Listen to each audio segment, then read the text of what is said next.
Bien, buenos días a todas y a todos. Por última vez les doy la bienvenida en el ciclo, obviamente, a nuestra clase de psicología experimental en nuestra sesión final. Quise realmente reunirnos con dos propósitos. En primer lugar, hacer una especie de repaso de cuáles serían los temas que van a venir en el parcial del próximo miércoles y despedirme, porque ha sido realmente un recorrido bastante agradable para mí. Era mi primera experiencia en esta universidad con un grupo y realmente ustedes han sido un grupo excepcional. Em, Les comento que ya he devuelto sus proyectos de investigación, cada uno con sus comentarios. Hay trabajos excelentes y hay trabajos que necesitan mejorar, pero al final de cuentas, más allá de la nota, lo importante es su proceso de aprendizaje y espero que, por eso me tomé el tiempo de escribir y desglosar cuáles eran mis observaciones en, en sus proyectos, porque al final de cuentas yo no considero que una nota los defina, considero más que los define cómo toman su proceso de aprendizaje y la implicación que tienen cada uno de ustedes en el mismo. ¿Verdad? Entonces, nos vamos a seguir viendo a lo largo del recorrido de la carrera. Por lo general, me gusta tomar una materia de los primeros años y una de los últimos, así que eventualmente nos volveremos a encontrar. No creo que el próximo ciclo, pero en el marco de la docencia, pero sí en el marco, por ejemplo, de los talleres de investigación que van a haber, de los clubes estudiantiles que vamos a desarrollar, de las actividades que siempre vamos a estar incluyéndoles a ustedes, porque me interesa que ustedes sean la fuerza viva de la carrera, ¿verdad? Así que antes de ponerme romántico con, con lo que les tengo preparado, me gustaría... excelente, también vamos a ocupar este espacio para preguntas. Pregunta Jacqueline si el próximo ciclo se mantendrá virtual. Vaya. De manera extraoficial, puedo decirles de que nosotros hemos estado preparando el ciclo para que sea semipresencial. ¿Qué quiere decir eso? Que de parte de tanto de decanato como de las autoridades pertinentes de la universidad, se van a seleccionar ciertas materias a las cuales tendremos que asistir presencialmente y las demás continuaremos de manera virtual. Esto con dos propósitos. Por ejemplo, las prácticas sí o sí vamos a tener que hacerlas virtual, pero ustedes todavía no se preocupan por las prácticas. Pero, por ejemplo, habrán materias que conllevan algún tipo de necesidad de presencialidad, entonces probablemente les toque venir, pero solo para esas materias específicas. Y se les dirá con tiempo, ¿verdad? ¿Cuáles materias serán a las que tendrán que asistir presencialmente, ¿verdad? Eso por un lado. Por otro lado, nosotros estamos intentando cumplir con una disposición del Ministerio de Educación en cuanto al aforo. La universidad tiene un aforo específico y nosotros vamos a intentar cumplir con todas las medidas de bioseguridad y todo para que ustedes puedan venir con la tranquilidad que eso conlleva, ¿verdad? No sé, yo creo que todavía no les va a decir la plataforma cuáles van a ser las materias, sino que ustedes lo van a saber hasta que ya empecemos el ciclo, porque como eso depende del comportamiento de la pandemia, de disposiciones del Ministerio de Educación, entonces ustedes van a saber cuáles van a venir y cuáles no. Pero en esencia, ustedes se inscribieron en una carrera en modalidad presencial. Entonces, bajo esas justificaciones que nos están pidiendo que hagamos este tipo de formato, pero como les repito, no es que van a venir a las 5 materias o a las 4 materias que escriban de manera presencial, sino que a lo mejor será una o dos a las que tendrán que venir, ¿verdad? Sí, Graciela. Es que yo siento que de preferencia nos gustaría que la universidad nos comunicara qué materias van a ser presenciales o virtuales porque no todos tenemos la disponibilidad a ciertos horarios. Entonces puede ser de que nos salga en la mañana alguna materia porque digamos que, bueno, ni modo, ¿verdad? Pero después cuando iniciamos el ciclo nos digan, miren, van a necesitar que sea presencial y nosotros como que no creo poder estar presencial a esa hora de la mañana, tocaría cambiar el horario, entonces siento que se nos va a hacer un poco más factible si se nos comunica de antemano o muchísimo antes de que inicie el ciclo. Ujú, ujú. Sí, ahorita están, por ejemplo, ustedes en el simulacro. Si no me equivoco, el proceso de inscripción es durante las primeras semanas de enero. Ya para esas fechas es muy probable que tengamos respuesta. Si no lo hace la universidad, lo haría yo. Yo vería la manera de comunicarme con ustedes para que se riegue la noticia de cuáles serían algunas de las materias que se vendría presencialmente. Em, pero de buenas a primeras puedo decirles algo. Materias como métodos de evaluación, donde ustedes necesitan calificar pruebas, aplicar pruebas, por ejemplo, sí, sí tendrían que venir. Y otra cosa, que de acuerdo a la planificación, no es que van a venir todo el ciclo, sino que, por ejemplo, la idea es que vengan ciertas unidades o ciertos momentos específicos del ciclo para evitar precisamente este tipo de inconvenientes y que ustedes se puedan planificar. Como les repito, esto es extraoficial, o sea, ustedes tienen que planificarse como si fuesen a venir, porque su carrera es presencial. ¿Sí? Ya más allá de que si hay pandemia, si hay circunstancias, ustedes planifiquen como si van a venir. Es muy probable, y por eso lo digo de manera extraoficial, que no vengan todo el ciclo ni a todas las materias, sino que solo en momentos específicos. Sí, se los comparto en el marco de la confianza que nos tenemos como grupo, pero la versión oficial es que van a venir. Ujú. Sí. ¿Alguien me levantó la manita por ahí? Sí, listo. Buenos días. Buenos días, Daina.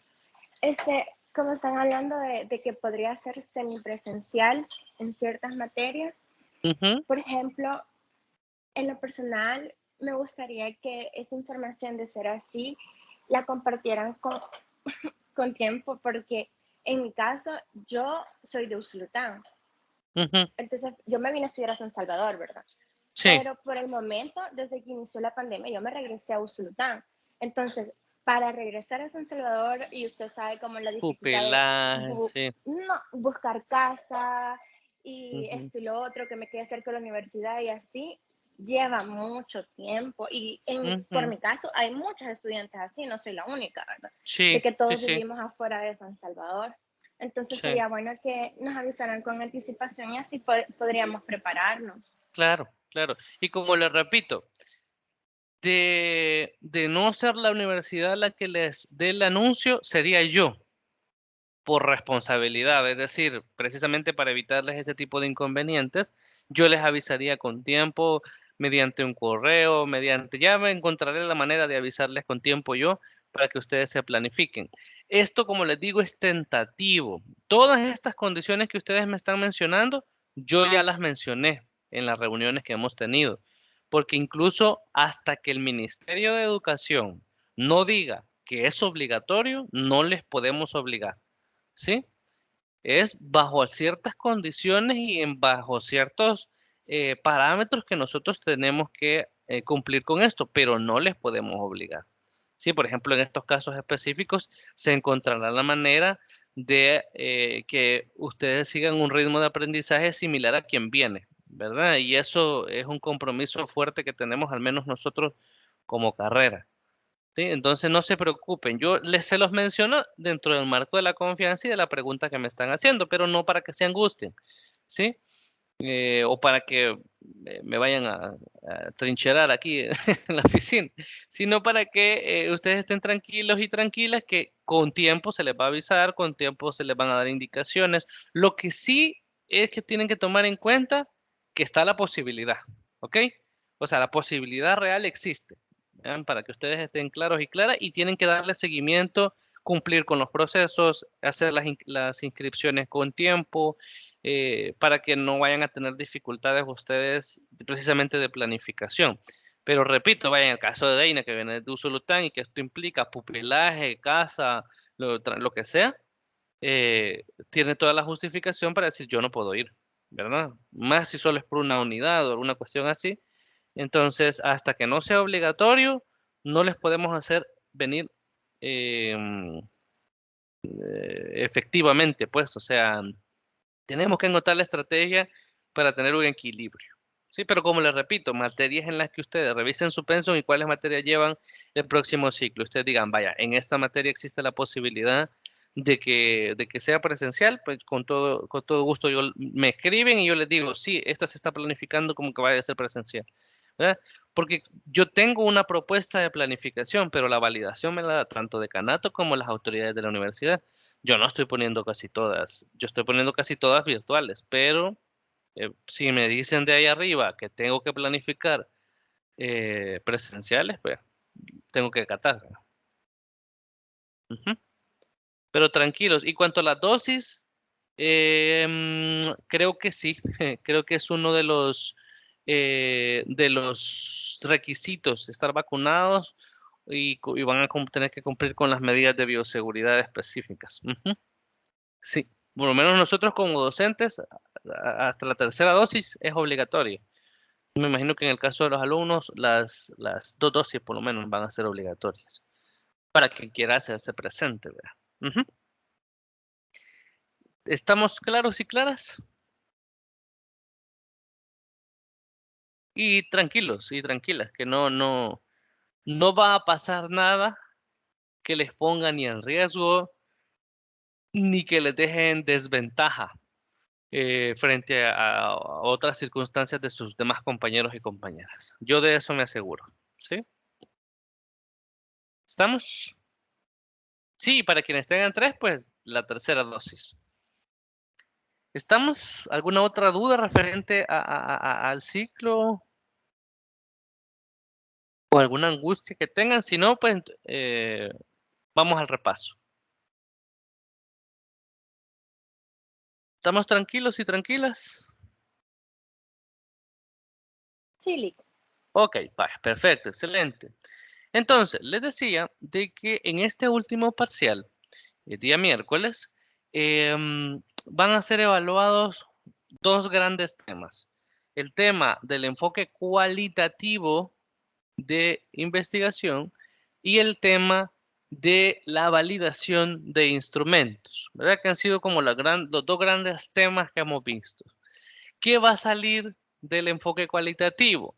En primer lugar, revisamos a partir de qué paradigma surge el enfoque como tal, que es el paradigma científico naturalista, cuyo objetivo, cuya idea es asumir la realidad de manera objetiva, dinámica y que está compuesta por una multiplicidad de contextos o de forma de entender el mundo, ¿verdad? Eso es uno de los principales criterios que ustedes tienen que tomar en cuenta dentro del enfoque cualitativo. Además de que este enfoque prioriza y da privilegio a la reflexión y análisis profunda de los significados que le da la gente a su realidad y que le dan los colectivos a su forma de vivir, de entender el mundo, ¿verdad? Eso son cuestiones claras que tienen que tener ustedes en consideración. Los supuestos del paradigma científico naturalista, ¿verdad? Donde hablábamos de la idea de que el investigador, en el enfoque cuantitativo, el investigador no se implica con la realidad que investiga. En el enfoque cualitativo, sí, el rol que juega el investigador modifica la dinámica en la cual se está sumergiendo, ¿verdad? Entonces, hablamos de esta relación dialéctica entre el investigador y el fenómeno que investiga, ¿sí? Eso va a salir. Otros puntos importantes son los supuestos metodológicos de la investigación cualitativa, donde hablábamos de algunos puntos clave, algunos rasgos comunes que tiene quien utiliza este enfoque, y es que, por ejemplo, a los investigadores cualitativos se interesan por acceder a las experiencias, a las interacciones y a los documentos en su contexto natural. Hablábamos de aquí, aquí no hay manipulación de variables. Aquí quien está investigando observa y registra tal cual se mueve la realidad y el entorno en el que está sumergiéndose, ¿verdad? Porque lo que le interesa precisamente son de esas experiencias, esas interacciones, sin modificar, sin controlar absolutamente, sino tal cual funciona. Otro supuesto metodológico es que lo que busca la investigación cualitativa es no partir de preconcepciones teóricas de cómo funciona la realidad.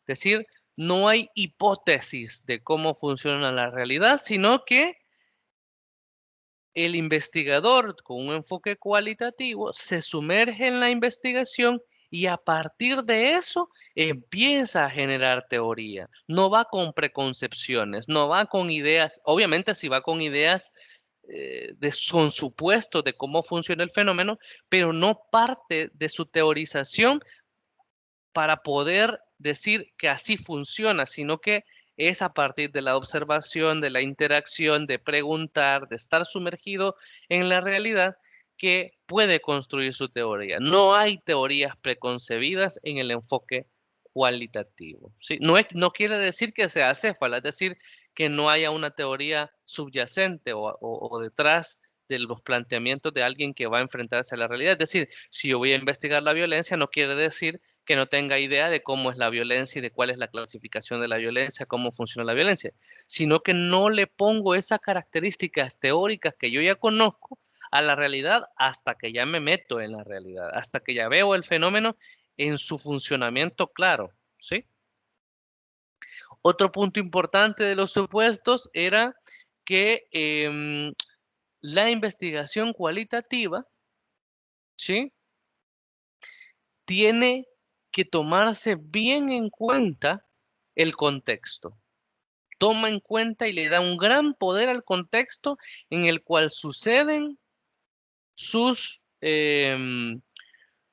fenómenos. Es decir, explica a partir del contexto cómo funciona la violencia, cómo funciona la dependencia, cómo funciona la discriminación y sitúa sociohistóricamente el conocimiento. Es decir, está claro de que no funciona el mismo fenómeno de igual manera en un lugar que en otro, ¿sí?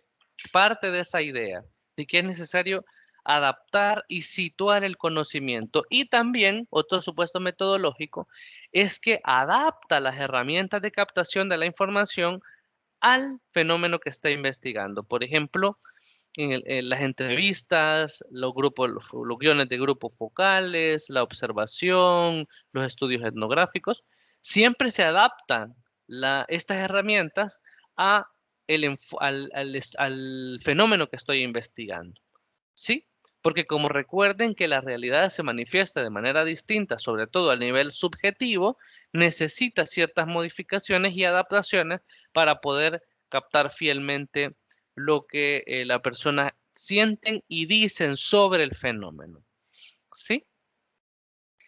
También vimos algunos elementos importantes sobre las interrogantes de acuerdo al objetivo que se tiene dentro de una investigación cualitativa. Hablamos de 4 objetivos específicos: la identificación, la descripción, la exploración y la explicación. ¿Verdad? Y cada uno tenía ciertas preguntas que mencionábamos como ejemplo, pero a mí lo que me interesa es que ustedes sepan identificar cuáles son estos 4 grandes objetivos que pueden partir de este enfoque cualitativo.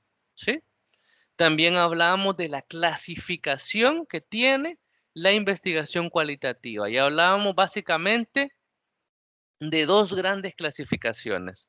Estaba el enfoque con un diseño descriptivo y con el otro, y hablábamos de un diseño. ¿Cuál era el otro diseño?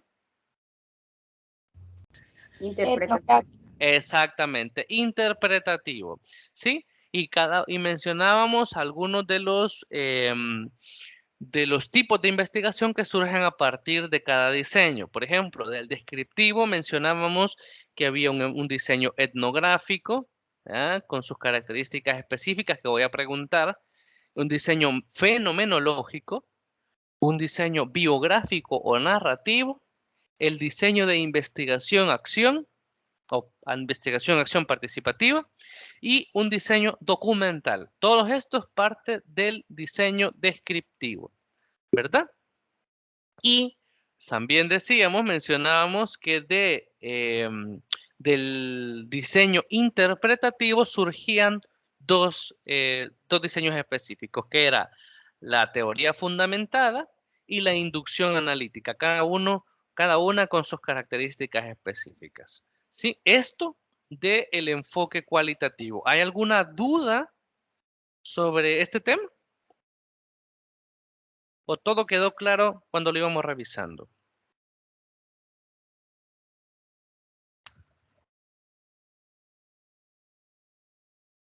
Buenos días, licenciado. Buenos días, Francisco. Adelante. Fíjese que yo sí tengo una duda y quiero que me la repita. En ¿Sí? el enfoque cualitativo, ¿me podría volver a repetir el paradigma naturalista de ellos? Sí, el paradigma naturalista lo que implica es que el investigador se asume parte del fenómeno. Es decir, se integra al fenómeno que está investigando, porque como lo que le interesa es captar la realidad subjetiva, dinámica y con una gran influencia del contexto, entonces es necesario que éste se implique, se meta, se sumerja en el fenómeno para poder hacer un análisis profundo y reflexivo de los significados subjetivos e intersubjetivos de quienes forman parte de estas realidades estudiadas. ¿Sí? Eso es el enfoque, el paradigma científico naturalista. Esa es la idea del enfoque cualitativo. ¿Sí? ¿Estamos, Fran? Gracias, Liz. Excelente, perfecto. Si no hay ninguna otra duda sobre este tema.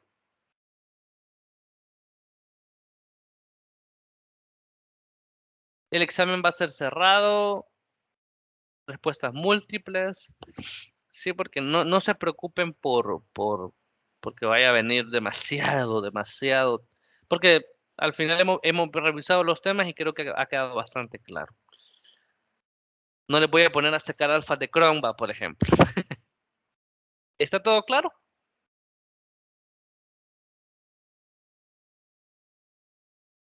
¿Sí? Sí, Va, perfecto, excelente. Entonces, ese era el primer tema. El segundo tema es sobre la elaboración y la validación de instrumentos de investigación social, ¿verdad? Donde hablábamos de ciertas etapas y de la importancia de entender por qué es esencial llevar a cabo este tipo de procesos, sobre todo tomando en cuenta de que nosotros lo que buscamos es captar de manera fiel la realidad. Cuando explicamos el tema de la validación, de la construcción de herramientas de investigación, hablamos de una especie en tanto del enfoque cuantitativo como del enfoque cualitativo, ¿verdad? Y mencionábamos algunos pasos, dentro de los cuales el primer paso mencionábamos era la revisión de la literatura, es decir, nosotros primero tenemos que ver cuál es la teoría que está detrás de lo que nosotros queremos captar de la realidad, ¿verdad? Y mencionábamos que habían tres circunstancias específicas dentro de este primer paso. En primer lugar, cuando el concepto ya está plenamente definido, es decir, ya hay un montón de teorías detrás de del constructo, del concepto que yo pretendo investigar. La segunda teoría es más fácil porque ya incluso puede haber incluso herramientas desarrolladas y validadas incluso, solo habría que coloquializarlas o adaptarlas a nuestros entornos. La segunda es cuando el concepto o el constructo está parcialmente definido, es decir, puede incluso pasarnos de que esté un concepto bien estudiado y todo, pero no existan herramientas para medirlo, por ejemplo. O al revés, que nosotros tengamos una herramienta, pero no haya consenso en cómo definir el constructo. ¿Sí? Entonces nos toca a nosotros esa tarea. Y la tercera circunstancia es cuando el concepto no está para nada definido.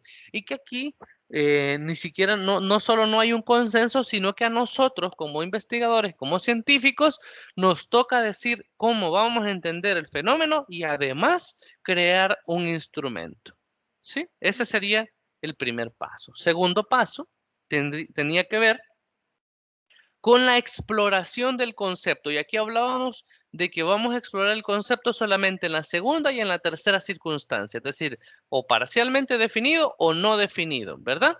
Y que esta exploración del concepto, además de ser teórica, tenemos que validarla mediante dos niveles de exploración, ¿sí? El nivel de la población y el nivel de expertos, mediante entrevistas en profundidad o entrevistas no estructuradas, para poder sacar un listado de cuáles podrían ser las subunidades de análisis o las unidades de análisis que están detrás de este concepto, ¿verdad?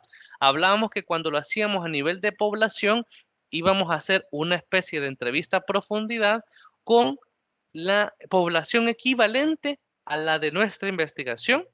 Y cuando hablábamos de nivel de expertos, hablábamos que lo íbamos a hacer con gente, con personas que fuesen expertas en el tema que a mí me interesa investigar. Y a partir de ello, nosotros íbamos a poder dar el siguiente paso, que era enlistar los temas clave de nuestra investigación, ¿verdad?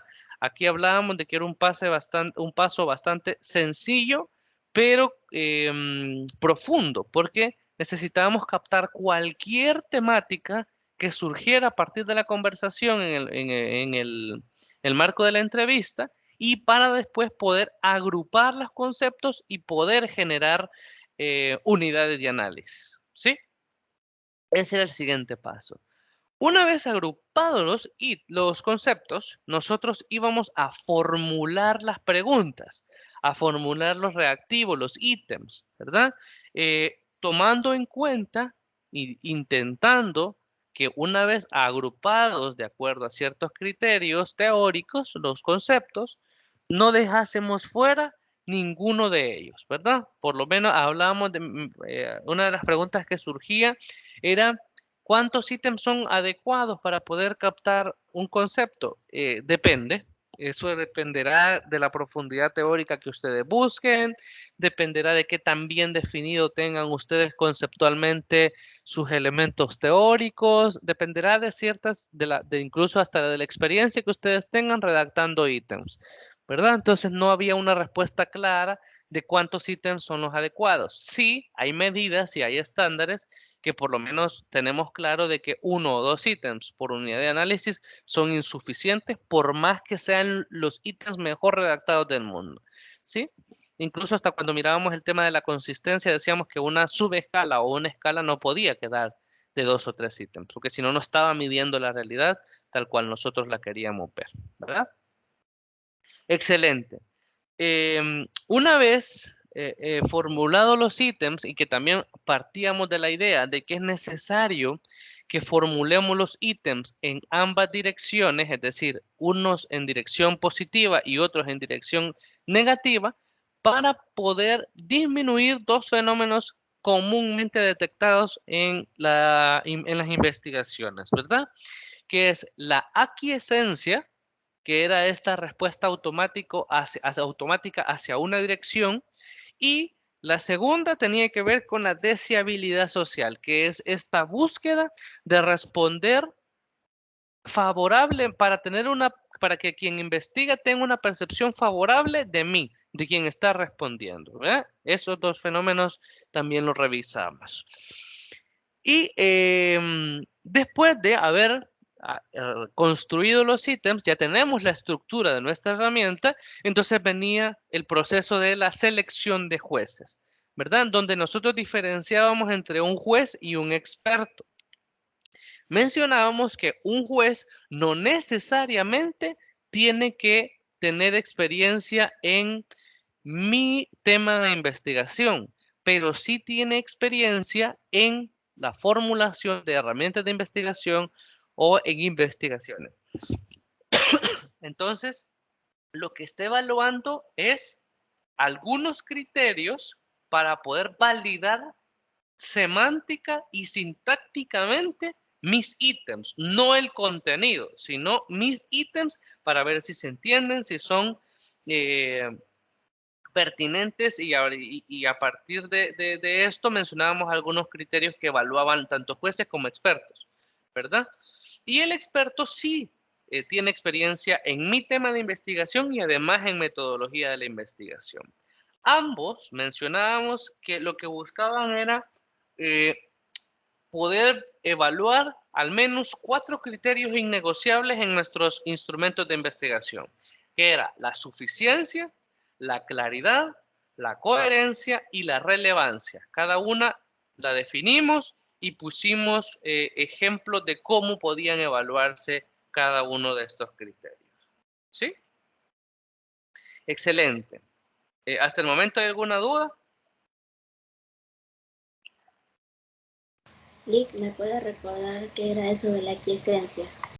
La aquiescencia es la tendencia de quien responde a irse hacia una dirección a la hora de contestar una encuesta. Por ejemplo, si yo ya sé que la escala de respuestas está desde muy desacuerdo hasta muy de acuerdo, de izquierda a derecha, yo incluso en ocasiones, sin ir leyendo el ítem, voy a ir marcando todas hacia la derecha, porque como lo que quiero es salir bien en la encuesta, entonces yo voy marcando todas hacia la derecha sin siquiera leer los ítems.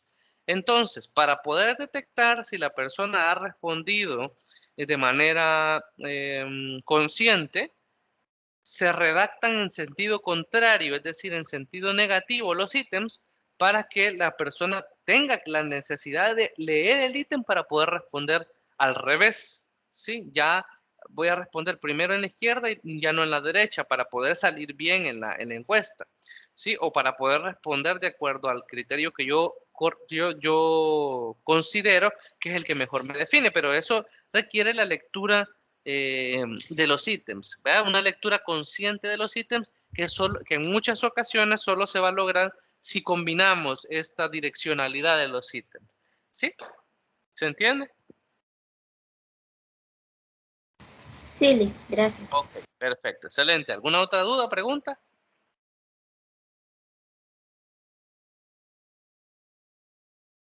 Va, estamos claros entonces. Chéveres.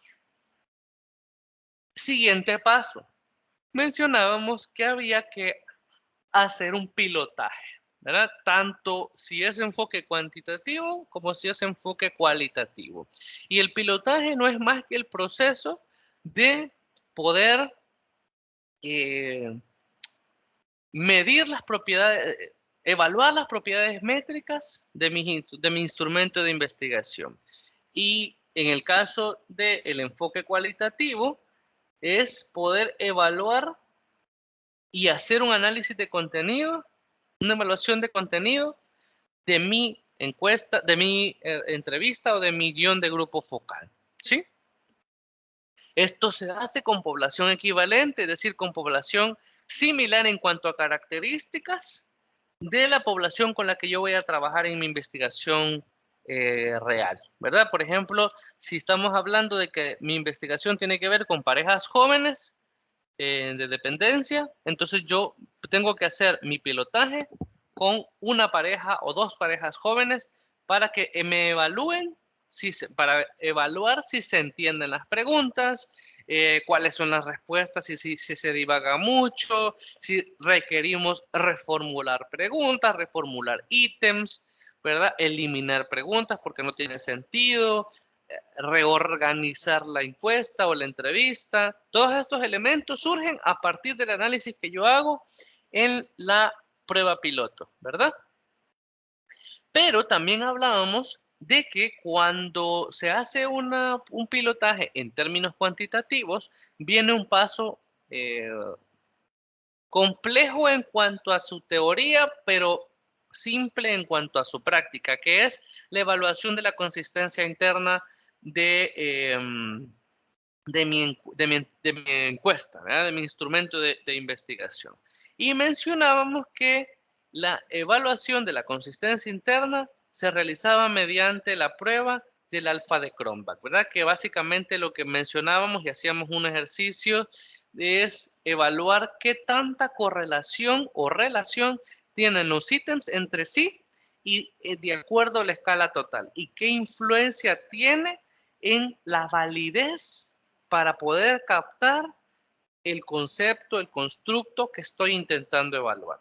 ¿Sí? Lo que yo necesito que ustedes entiendan y que a ustedes les quede claro no es todo el ejercicio práctico que hicimos de ir eliminando ítems, sino el elemento teórico de la evaluación de la consistencia, que es medir qué tanta relación tienen los ítems entre sí, la fortaleza de esta relación y además qué tanta influencia tienen a la hora de medir lo que estoy diciendo que estoy midiendo. ¿Sí? Si mi escala de autoestima, entonces, y un ítem se me dispara en negativo, quiere decir que ese ítem o está mal redactado o no tiene sentido en función de los demás. Y me puede provocar ruido o me puede provocar respuestas randomizadas o al azar, o sin mayor entendimiento de por qué está ese ítem en ese lugar, ¿verdad? Eso era la evaluación de la consistencia interna. Y a partir de eso reducíamos los ítems, que había un alfa de Cronbach válido o aceptable, en donde nosotros mencionábamos que de 6.5 para arriba es un alfa de Cronbach válido, pero hay que buscar acercarlo lo más que se pueda al 1 para que no nos vayan no nos puedan votar metodológicamente los jueces o quien nos evalúe los resultados de la investigación en el momento de la publicación de nuestra investigación. ¿Sí? Mencionábamos que lo ideal es que existan al menos 10 ítems por subescala o por escala. ¿Sí? Excelente.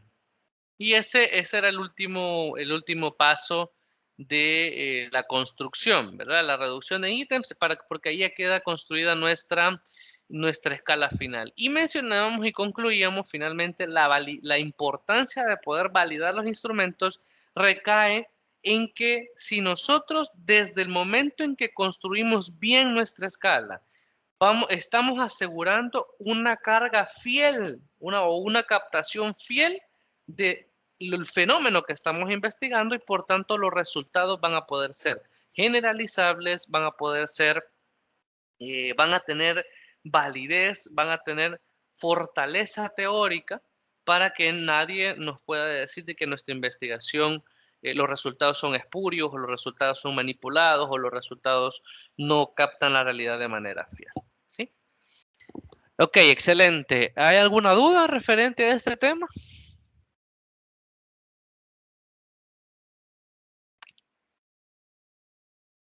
¿Todo está claro? ¿No hay preguntas?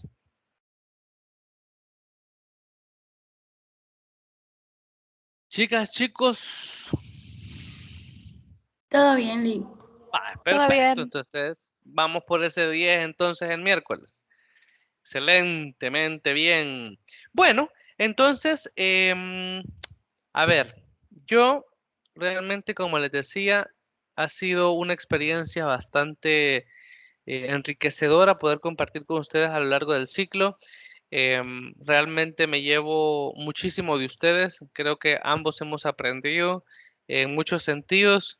No se me olvidan esas primeras sesiones donde empecé a modificar mis presentaciones porque necesitaban el punteadito. Jamás se me van a olvidar esos comentarios, porque yo venía con otra metodología, yo venía con otra idea, pero realmente ustedes han sido un excelente grupo que me ha servido a mí para crecer, para entender mejor la idiosincrasia de ustedes como estudiantes e ir adaptando mis métodos y igual de cara al nuevo pensum, de cara a las necesidades que he ido detectando y anotando a lo largo del ciclo de ustedes, ir formulando actividades, ir formulando espacios de crecimiento profesional y personal para ustedes, ¿verdad? Ustedes ahorita, aunque no lo quieran ver así, están en un momento de transición porque ya no son de los primeros años, sino que pasan oficialmente a su tercer año de la carrera, donde básicamente ya se encuentran a la mitad. Y por eso es que les he preparado un pequeño discurso. ¿Ah? En primer lugar, y les agradezco la oportunidad de podérselos leer. Ya no son niños y niñas. Lo siento. Ese tiempo ya pasó. Son jóvenes y pueden hacer mucho más y mejor las cosas de lo que le han hecho hasta este momento. Tengan conciencia de ello y tengan cuidado con lo que hacen, porque a su edad es fácil perderse en las distracciones inequívocas e inexorables que nos ofrece el mundo fuera de la academia. Esta es una nueva etapa en su vida y en su destino. Es una oportunidad que les ha dado la misma vida para que sean mejores, los y las mejores. No hay mañana para empezar, es ahora. Considero que en este momento, imagínense, consideren que en este momento empiezan de cero. Estos 2 años no han pasado. No son ni mejor ni peores. Así que tienen la oportunidad de mantener ese 10 de calificación que yo les puse al principio del ciclo. Manténganlo, consérvenlo siempre. No busquen simplemente obtener lo mínimo posible para poder pasar. Recuerden que tienen un 10 que cuidar. Si la vida les puso aquí, fue por alguna razón. No me cabe la menor duda de que ustedes son los y las mejores en lo que hacen. Aquí, ahorita, hoy, tienen la oportunidad de demostrar que son lo mejor de lo mejor. No hay materias imposibles de pasar. Todas están hechas de acuerdo a la capacidad que hoy tienen. Les pregunto yo, ¿qué tanto quieren progresar en la vida? La disciplina es orden y el orden es progreso. Son la clave para poder salir adelante. Respeten a los demás y exijan respeto de todos. Ocúpense de sus cosas y dejen que los demás se ocupen de las suyas. En ocasiones tendrán que ayudar a los demás y en otras van a recibir ayuda. Pero entiendan bien y apliquen bien la palabra ayuda, porque es fácil crear vicios de tanto ayudar, entre comillas, o caer en ellos de tanto recibir ayuda, entre comillas.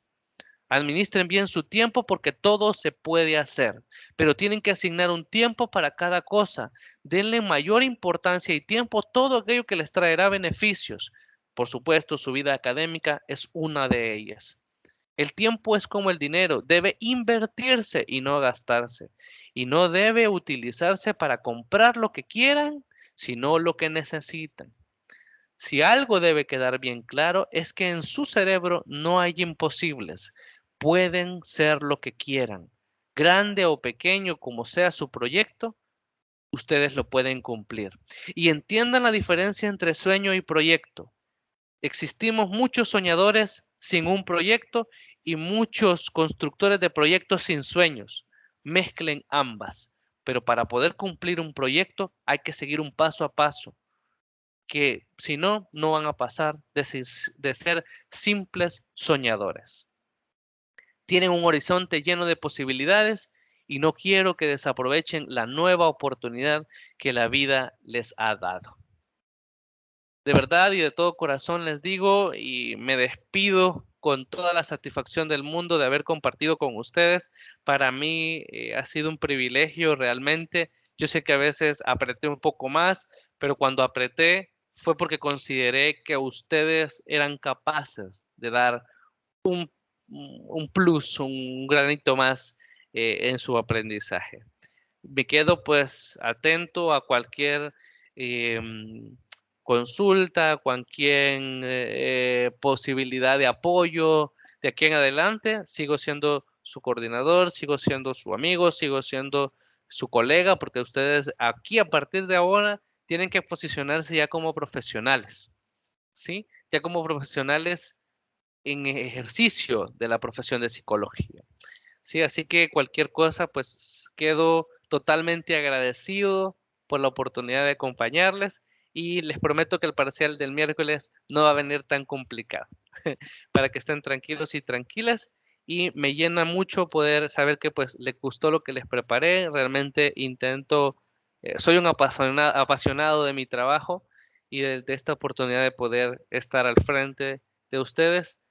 El día de mañana puede ser cualquiera de ustedes, ¿sí? Así que quiero que esa sea su motivación. Cuídense mucho y de verdad que les agradezco la oportunidad. Les agradezco que les haya gustado. Les mando un gran abrazo. Cuídense mucho. Y Gracias.